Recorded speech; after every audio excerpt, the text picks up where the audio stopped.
ప్రేక్షకులకు నమస్కారం అండి. నా పేరు ఆంజనేయరాజు, ట్రెడిషనల్ హీలర్ని. ఈ వీడియోలో మనం ఉబ్బసం, ఆస్తమా అంటారు కదా, దాని గురించి చెప్పుకుందాం అండి. ఇదివరకు కూడా నేను చేశాను కొన్ని వీడియోలు దీని మీద, అయినా మళ్ళీ చేస్తున్నాం ఎందుకంటే చాలా ఇంపార్టెంట్ అన్నమాట. ఈ ఉబ్బసం వల్ల మన శరీరానికి సరిపడి ప్రాణవాయువు, ప్రాణశక్తి అందకపోవడం వల్ల అనేక రకాలైన వ్యాధులు మన శరీరాన్ని లొంగ తీసుకుంటాయి. మనం తొందరగా లొంగిపోతాం ఆ వ్యాధులకి. ఈ వాయువు సరిపోవడం వల్ల, ప్రాణవాయువు అనేది సరిపోకపోవడం వల్ల హార్ట్ ఇబ్బంది రావచ్చు అండి, కిడ్నీలు పోవచ్చు, సోరియాసిస్ రావచ్చు, అలాగే తెలివితేటలు అనేది అసలు పెరగవు, మతిమరుపు పెరిగిపోతుంది, దానివల్ల నరాల వీక్నెస్ రావచ్చు, ఎన్నో రకాలన్నమాట. అంటే మన శరీరం సక్రమంగా ఉండాలి, ఆరోగ్యంగా ఉండాలి, మనం బలంగా ఉండాలి అంటే ప్రాణవాయువు అనేది తప్పనిసరి. ఇంపార్టెంట్ కాదు, తప్పనిసరి. అంటే ముఖ్యం కాదండి, తప్పనిసరి అన్నమాట. అది లేకపోతే మనం లేం.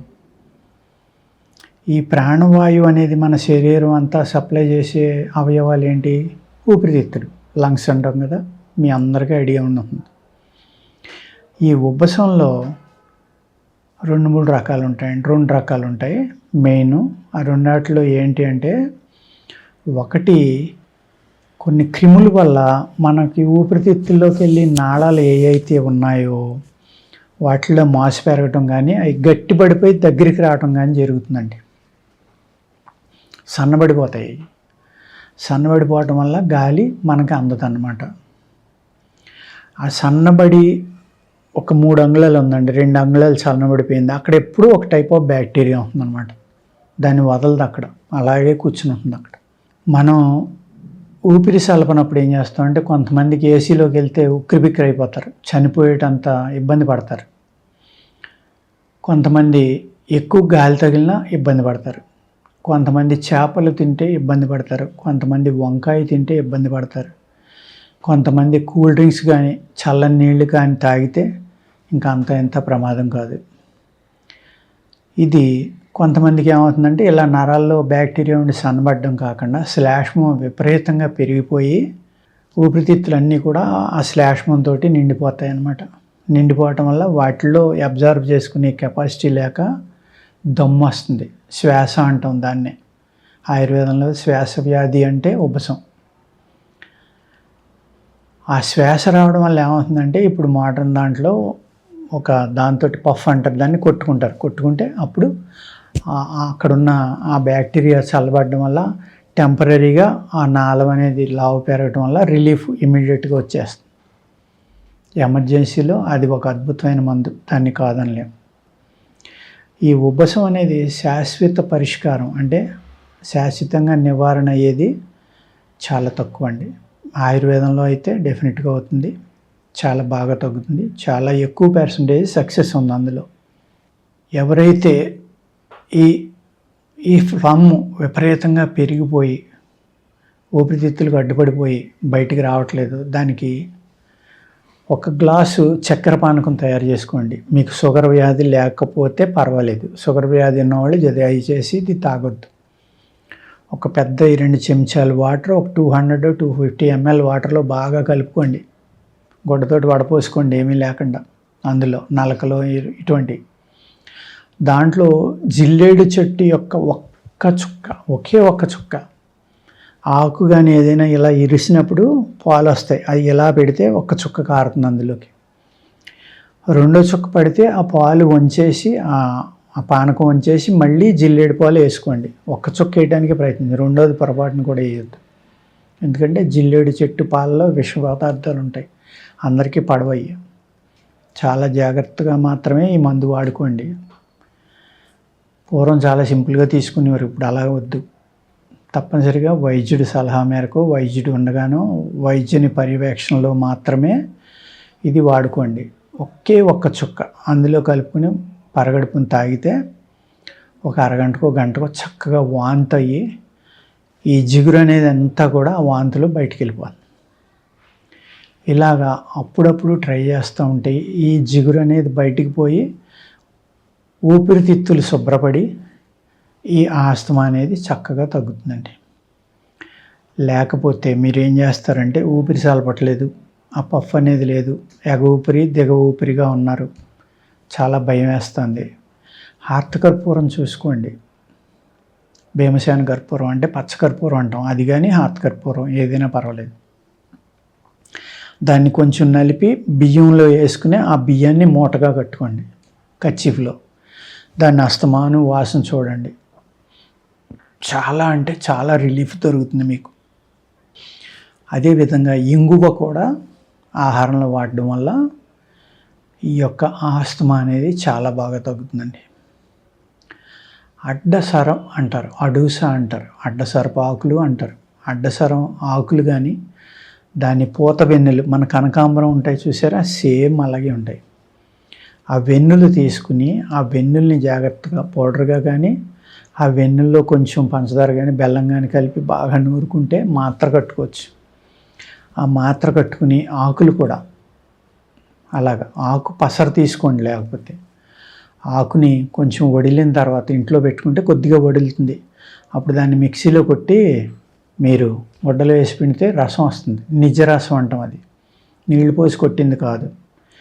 ఆ రసం ఎంత వచ్చిందో అందులో అంత చక్కెర కలుపుకొని దాన్ని సిరప్ కింద కాసుకుని ఒక సీసాలో పోసుకుని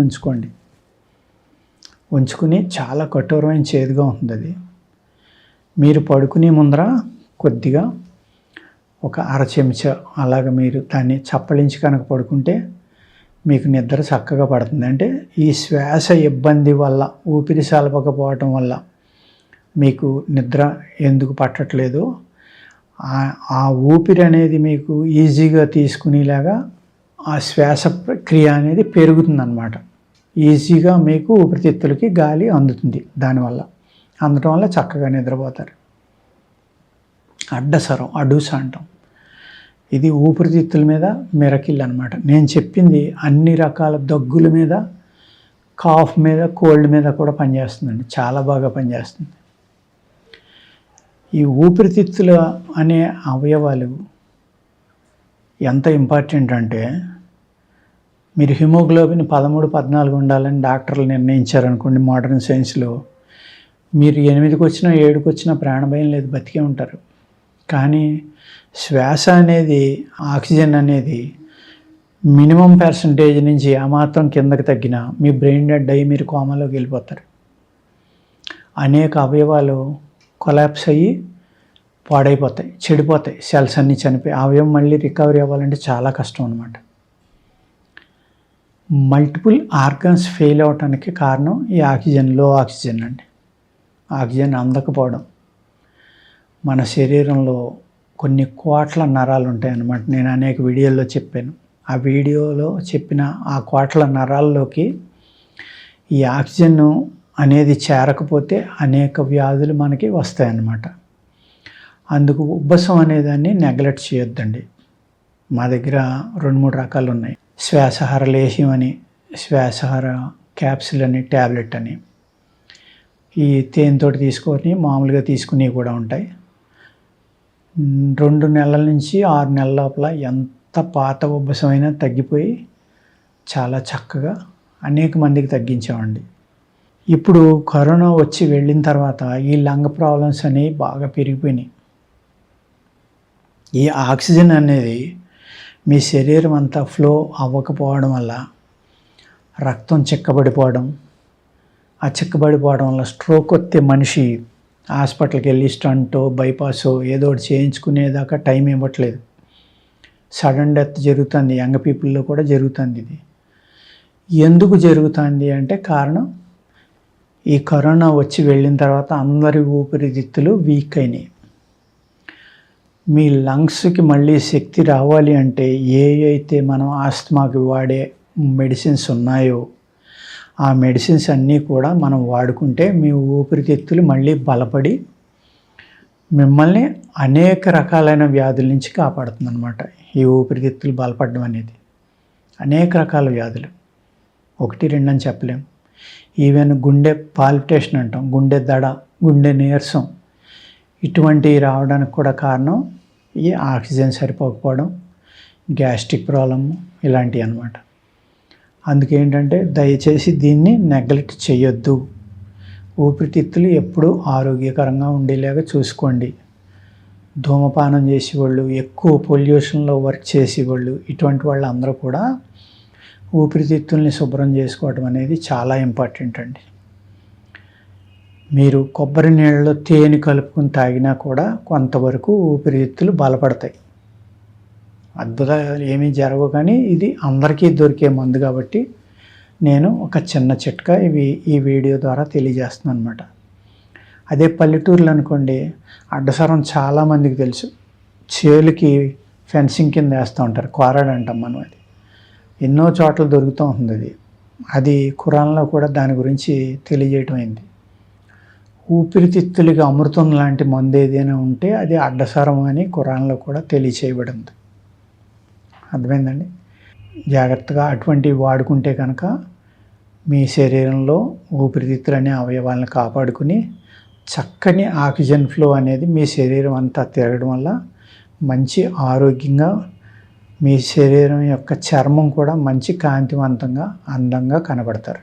ఓకేనండి, నమస్కారం.